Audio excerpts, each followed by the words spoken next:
अरे ओ, यहाँ कहाँ चले आ रहे हो? लाइन में जाओ, लाइन में, वहाँ। अबे ओ अर्थी के फूल, हम अपनी लाइन खुद बनाते हैं, समझा? हट बे। अरे एक ऐसा दिग्गज अभिनेता जिसने अपने जीवन के 50 सुनहरे साल फिल्म इंडस्ट्री को दिए, जिसने अपनी कड़क आवाज और खामोश वाले अंदाज से बॉक्स ऑफिस पर राज किया और अनगिनत हिट फिल्में दी, वही इंसान आज पूरी तरह खामोश हो गया है। तुम ये नहीं जानते कि मैं काली का जड़। फिल्म इंडस्ट्री की महफिलें तो छोड़िए, वो इंसान आज सोशल लाइफ में भी कहीं नजर नहीं आ रहा। आखिर ऐसा क्या हुआ कि शॉटगन को दुनिया से नजरें चुरानी पड़ रही हैं? जिंदगी का नाम दोस्ती। जी हां दोस्तों, हम बात कर रहे हैं बॉलीवुड के लेजेंड शत्रुघ्न सिन्हा जी की। वो पिता जिसने अपनी जान से भी प्यारी बेटी को पलकों पर बिठाया, उसे इतना लाड़ प्यार दिया कि शायद आज उसी बेपनाह मोहब्बत की सजा उन्हें इस उम्र में झेलनी पड़ रही है। शत्रुघ्न जी के घर रामायण में अब शांति नहीं, बल्कि एक ऐसा तूफान खड़ा हो गया है जिसने रिश्तों की नींव हिला दी है। दोस्ती का नाम जिंदगी। ताजा खबरों और अंदरूनी सूत्रों की माने तो शत्रुघ्न सिन्हा जी की लाडली बेटी सोनाक्षी सिन्हा, जो अब शादी के बाद एक नए नाम और पहचान आयशा बेगम के साथ जुड़ चुकी हैं, उन्होंने अपने ही पिता के खिलाफ बगावत का बिगुल फूंक दिया है। सोचिए दोस्तों, जिस बेटी के स्वागत के लिए शत्रुघ्न जी ने अपने आलीशान बंगले का नाम रामायण रखा था, जिसे उन्होंने कभी अपने बेटों लव और कुश से कम नहीं समझा, आज वही बेटी किसी और धर्म में शादी करने के बाद अपने ही बुजुर्ग पिता को कोर्ट घसीटने की तैयारी कर रही है। क्या जायदाद की चमक ने खून के रिश्तों को धुंधला कर दिया है? क्या वाकई ये वही सोनाक्षी हैं जिन्हें दुनिया दबंग गर्ल कहती थी, या फिर अब वो पूरी तरह बदल चुकी हैं? एहसान कैसा फर्ज है हमने निभाई दोस्ती। जिस पिता ने बेटी की हर छोटी बड़ी जिद को बिना सवाल किए पूरा किया, जिसकी हर खुशी के लिए दुनिया से लड़ गए, आज वही पिता अपनी ही संतान के सामने खुद को लाचार महसूस कर रहे हैं। आखिर एक बेटी अपने उस बूढ़े पिता के मान सम्मान की बलि कैसे दे सकती है जिसने उसे शोहरत के शिखर पर पहुंचाया? क्यों आज ये विवाद इतना बड़ा हो गया है कि घर की बात सड़कों और कोर्ट तक पहुंच गई है? कुछ लोग जो कहते हैं शादी के बारे में बहुत मैं तो शादी में दिल अरे को जिन लोगों ने कुछ भी कहने की कोशिश की, हम लोगों के लिए सबसे ज्यादा खुशी बच्चों की खुशी में है, और खासकर हमारी बेटी की खुशी में। वो बेटी जब देखा कि बहुत खुश है और खुश रहेगी। क्या प्यार और शादी के बाद इंसान उन कंधों को भूल जाता है जिन पर चढ़कर उसने कभी दुनिया देखी थी? सूत्रों की माने तो जब से सोनाक्षी ने दूसरे धर्म में शादी की है, तभी से रामायण बंगले की शांति को नजर लग गई थी। कहा जा रहा है कि सोनाक्षी पर उनके ससुराल की तरफ से अपनी पैतृक संपत्ति में हिस्सा पक्का करने का भारी दबाव है। क्या वाकई एक खुशहाल शादीशुदा जिंदगी की कीमत अपने पिता की आंखों के आंसू हैं?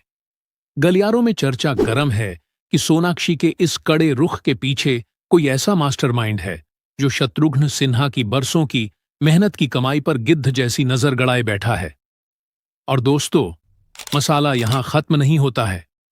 असली धमाका तो तब हुआ जब शत्रुघ्न सिन्हा जी ने अपनी वसीयत में कुछ ऐसे बदलाव किए जिससे सोनाक्षी का हिस्सा ही कम हो गया। ये छोटी सी हरकत तो नहीं कहूंगा, छोटा सा हमारा योगदान रहा। शत्रुघ्न सिन्हा के जिस फैसले के बारे में हमने आपको अपनी पिछली वीडियो में विस्तार से बताया था, अगर आपने उस वीडियो को अभी तक नहीं देखा है तो इस वीडियो को खत्म करने के बाद उसे भी जरूर देखिएगा, क्योंकि असली बवाल की जड़ वहीं छिपी है। दोस्तों, अब सबसे बड़ा और चुभता हुआ सवाल ये खड़ा होता है कि आखिर वो क्या मजबूरी थी?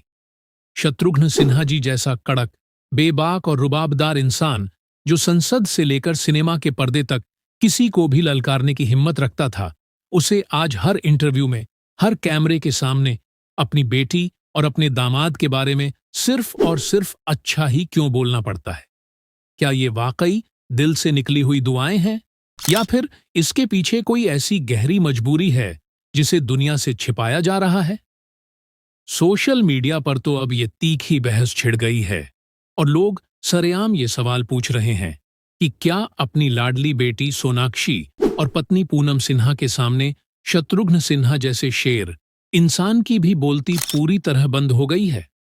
जिस घर में कभी शत्रुघ्न सिन्हा की मर्जी के बिना पत्ता तक नहीं हिलता था, क्या आज उसी घर में उन्हें सिर्फ एक सहमति देने वाले मोहरे की तरह पेश किया जा रहा है? आखिर क्यों वो शख्स जो कभी अपने सिद्धांतों के लिए पूरी दुनिया से लड़ जाता था, आज पारिवारिक फैसलों के सामने इतना असहाय नजर आ रहा है?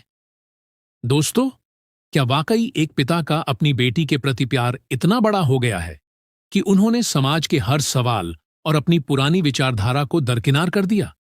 या फिर पर्दे के पीछे कोई ऐसी कहानी है जो हम और आप नहीं देख पा रहे हैं? क्या शत्रुघ्न सिन्हा को अब ये लगने लगा है कि विरोध करने से अच्छा मौन रहकर अपनों का साथ देना है, चाहे वो फैसला उनके दिल के करीब हो या ना हो? आप इस पूरे मामले पर क्या सोचते हैं?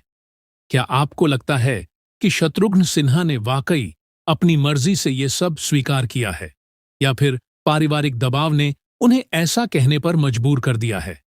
अपनी बेबाक और तीखी राय हमें नीचे कमेंट में लिखकर जरूर बताएं। मेरी समझ में नहीं आता है बुड्ढे, तू मेरे ही पीछे क्यों पड़ गया है? कभी दूध पिलाता है, कभी खाना खिलाता है, भाषण दे देकर तूने मेरे नाक में दम कर रखा। शत्रुघ्न जी चाहते थे कि उनकी विरासत का बड़ा हिस्सा उनके बेटों लव और कुश के पास रहे, जो आज भी उनके साथ साए की तरह खड़े हैं। जैसे ही ये खबर सोनाक्षी तक पहुंची, उनके सब्र का बांध टूट गया। सोचिए, जो पिता अपनी बेटी की एक मुस्कान के लिए पूरी दुनिया से लड़ गया, आज उसे अपनी ही संतान से कानूनी नोटिस की धमकी मिल रही है। क्या ये वही लाडली सोनाक्षी है जिसे शत्रुघ्न जी प्यार से अपनी दबंग बिटिया कहते थे? कुछ लोग जो कहते हैं शादी के बारे में बहुत मतलब शादी में दिल, हम लोगों ने कुछ भी कहने की कोशिश की। हम लोगों के लिए सबसे ज्यादा खुशी बच्चों की खुशी में, और खासकर हमारी बेटी की खुशी में। वो बेटी जब देखा कि बहुत खुश है और खुश रहेगी, तो आफ्टर ऑल हम लोगों ने कोई गैर संवैधानिक काम तो किया नहीं है, कोई गैर कानूनी काम तो किया नहीं है। बच्चों की खुशी के लिए आदमी क्या क्या नहीं करता है। पेरेंट्स, ये तो बहुत छोटी सी हमने ये छोटी सी। आज शत्रुघ्न सिन्हा जी के चेहरे पर वो पुरानी चमक गायब है। वो इंसान जो अपनी कड़क आवाज के लिए जाना जाता था, आज अपने ही घर के एक कमरे में कैद होकर रह गया है। वो खामोशी जो कभी उनका सिग्नेचर स्टाइल थी, आज उनके जीवन का सबसे बड़ा दर्द बन गई है। क्या सोनाक्षी वाकई अपने पिता को कोर्ट के कटघरे में खड़ा करेंगी? क्या ज़हीर इकबाल के साथ उनका रिश्ता इस कदर हावी हो चुका है कि उन्हें अपने बूढ़े पिता की गिरती सेहत का भी ख्याल नहीं रहा? दोस्तों, ये विवाद अब सिर्फ घर की चार दीवारी तक सीमित नहीं रहा, बल्कि ये सड़कों पर तमाशा बन चुका है। बात सिर्फ एक शादी की नहीं है, बात है उस ब्राह्मण कुल की मर्यादा की जिसे शत्रुघ्न सिन्हा ने दशकों तक सहेज कर रखा था। जब 23 जून 2024 को सोनाक्षी ने ज़हीर इकबाल के गले में वरमाला डाली, तो वो सिर्फ एक शादी नहीं थी, बल्कि रामायण बंगले की परंपराओं का दहन था। सूत्रों की माने तो शत्रुघ्न सिन्हा उस दिन से ही सदमे में थे। उसके साथ खड़े हुए तो उसने कहा कि पापा is my pillar of my strength. दोस्तों, अंत में बस यही कहूंगा कि कभी कभी बच्चे प्यार के जुनून में इतने अंधे हो जाते हैं कि उन्हें अपने बुजुर्गों की पगड़ी का रंग भी दिखाई नहीं देता।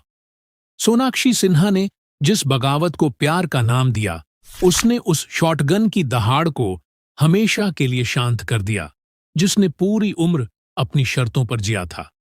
एक पिता जिसने दुनिया को अपनी उंगलियों पर नचाया, आज वो अपनी ही बेटी के फैसले के आगे बेबस और लाचार खड़ा है। क्या इसी दिन के लिए शत्रुघ्न सिन्हा ने अपनी लाडली को पलकों पर बिठाया था कि एक दिन वो समाज के सारे नियमों को ताक पर रखकर ऐसा कदम उठाएगी कि उनके रुतबे पर सवाल उठने लगेंगे? सोनाक्षी के इस कदम ने न सिर्फ एक घर की परंपरा को तोड़ा है, बल्कि उस बाप के अभिमान को भी चोट पहुंचाई है जो कभी झुकना नहीं जानता था। आज शत्रुघ्न सिन्हा भले ही कैमरों के सामने मुस्कुराकर सब ठीक है कह रहे हों, लेकिन उनकी आंखों की वो उदासी साफ बयां करती है कि भीतर ही भीतर शॉटगन टूट चुका है।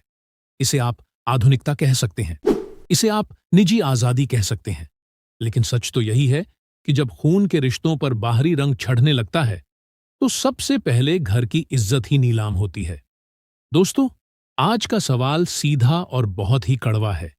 क्या सोनाक्षी सिन्हा ने अपने प्यार के लिए अपने पिता के उस रुतबे और खानदान की मर्यादा को दांव पर लगाकर सही किया? क्या एक बेटी का फर्ज सिर्फ अपनी खुशियां देखना है, चाहे उसके लिए बाप का सर समाज में झुक ही क्यों ना जाए?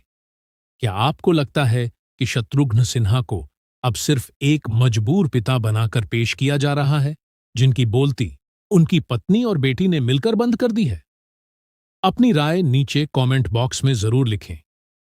अगर आप भी मानते हैं कि परंपराएं सबसे ऊपर होती हैं, तो वीडियो को लाइक करें और बॉलीवुड के इन अनकहे काले सच्चों को जानने के लिए अपने चैनल बॉलीवुड बायो टाइम को सब्सक्राइब करना बिल्कुल ना भूलें। मिलते हैं अगले सनसनीखेज एपिसोड में। तब तक के लिए सावधान रहिए और देखते रहिए बॉलीवुड बायो टाइम। धन्यवाद।